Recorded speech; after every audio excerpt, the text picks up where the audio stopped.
रहनुमा नून लीग शाहिद खाकान अब्बासी ने कहा है कि मुल्क के सियासतदान, अस्करी क़यादत और जुडिशल क़यादत एक साथ बैठेंगे तो मसाइल हल करेंगे।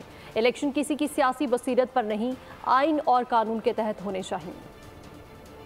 आप कैमरे लगाएं और लाइव बताएं लोगों के हो क्या रहा है। उनको बताएं कि हम हर दूसरे तीसरे हफ्ते पेश होते हैं और फिर तारीख मिल जाती है। हकीकत बताएं आवाम को। और जो नैब की बात है, मैं हमेशा कह चुका हूँ कि इसको कोई एक जमात, एक शख्स रिपील नहीं कर सकता। ये कंसेंसस से होगी। 2013 से 18 तक जो बड़ा काम हुआ, लेकिन आखिरी वक्त पे उसमें जो सेनेट के अंदर बिल था तो वहाँ पे ना PTI ने सपोर्ट किया, हालांकि पहले वो सब ख्वाहिशमंद थे, ना पीपल्स पार्टी ने सपोर्ट किया। और ये बदनसीबी है कि आज नैब जैसा इदारा मुल्क के अंदर मौजूद है जिसका मकसद सिर्फ सियासत को तोड़ने और जोड़ने का काम है और कुछ नहीं है। जी इस्तकबाल के लिए बुलाया नहीं जाता, इस्तकबाल वो सियासी बात नहीं, मैं वहाँ नहीं।